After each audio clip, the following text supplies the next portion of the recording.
Shalom and welcome once again to Treasures of the Torah. I'm Moreh Matan, Pastor Matt McEwen from Yeshivat Shuvu and Ahavat Ami Ministries. Welcome once again for another study in the weekly Torah portion.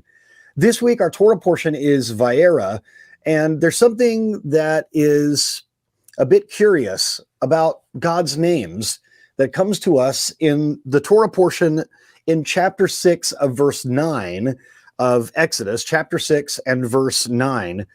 And it says this, "But by my name of Adonai," that is the Yod He Vav He, "I did not make myself known to them."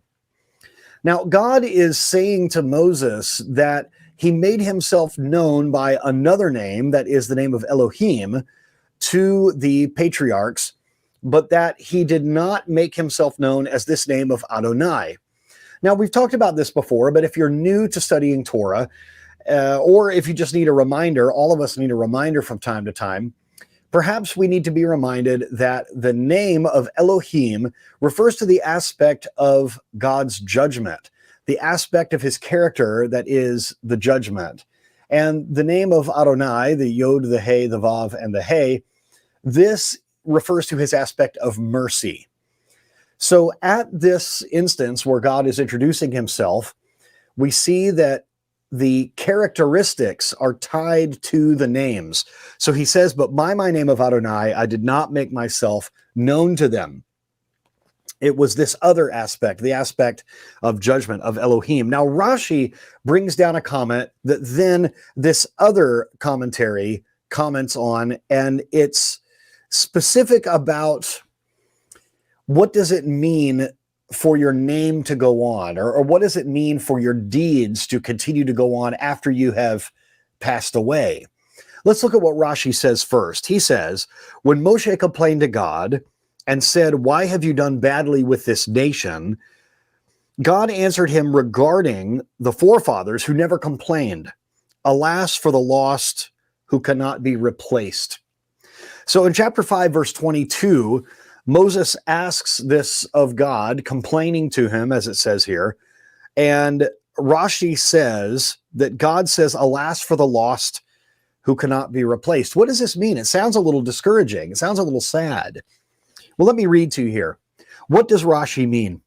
The leaders of the Jewish community of a certain big city where a few were learned in the Torah, were only a few, were anxious to engage a certain brilliant scholar to their rabbi. To make the offer attractive to the sage, they told him that their community was entirely worthy of him. So they're going to butter him up, as we say in English. They're going to make their town seem very good so that he'll want to come there. It was, they said, a city of historic fame. For such renowned sages as Rabbi David ben Shmuel Halevi, Rabbi Avraham ben Chaim, the author of the treatise Magen Avraham, and Rabbi Akiva Eiger were all buried in their city. Eventually, however, the rabbi found out that Rabbi David ben Shmuel Halevi was buried in Lvov and not in that city, that Rabbi Avraham ben Chaim's grave was in Kaliz, and that Rabbi Akiva Eiger's remains lay in Posen. "Why did you deceive me?" he demanded of the townsmen. "Rabbi," they replied, "we did not deceive you. In Lvov, there are still people who study the Torah Zahav. Hence, the author, Rabbi David ben Shmuel Halevi, is not really buried there, but is still alive." It's interesting. In Kaliz, the Jews still pore over Magen Avraham. Hence, its author, Rabbi Avraham ben Chaim, too, cannot be said to be dead and buried. The same is true in Posen of Rabbi Akiva Eiger's works. But in our own city, there is not even one person who studies any of these brilliant scholars' works. Hence, as far as we are concerned, they really are dead and buried in this town. This explains Rashi's statement, "Alas for the lost." Alas for those who have been so utterly lost that their words, their thoughts, and their deeds have not been passed on to living heirs. They truly cannot be replaced and are indeed forever lost. But when people have left disciples and spiritual heirs, even their death does not mean that we have lost them. I think this is a beautiful statement that is brought down here because it speaks to something that we've talked about before, and that is leaving a legacy.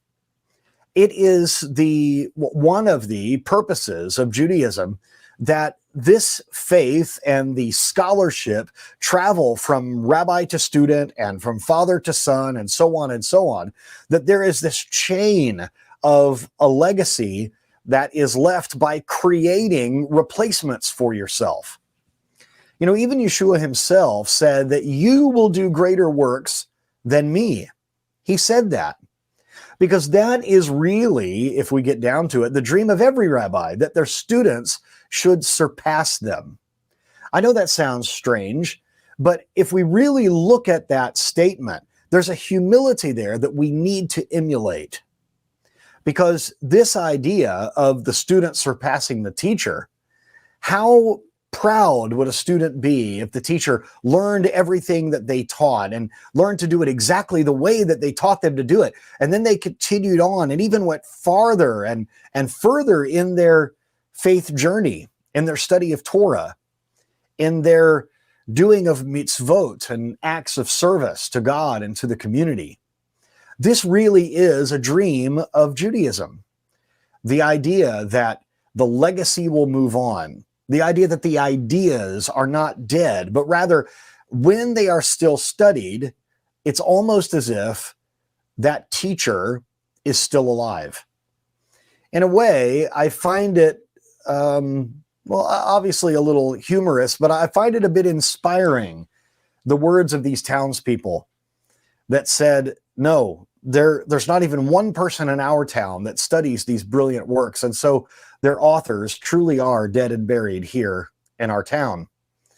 Where they are studied, in the places where their physical body actually lies to rest, since their words are still studied, it's like they're still alive. What a brilliant statement that is. May it be said of us, when we come to the end of our journey here on earth, may it be said of us that our teaching will live on in those that we have inspired. Raise up for yourself many disciples, many students, is what Judaism teaches. And so it is my prayer that you will realize that you are teaching somebody something, even just by your actions. People are watching you. My father has often said that sometimes you are the only Bible that some people will ever read. People are watching. And in this day and age, people are watching maybe with a critical eye, maybe waiting for you to slip up. We need to be ever on guard in how we are living out Torah in our lives, especially in public and at home in our families. Let us be about the business of the Torah so that when it comes our time to leave this life, then people will still hopefully talk about the things that we talked about and taught. That should be our goal. Thank you for joining me this week. It is my joy to be with you.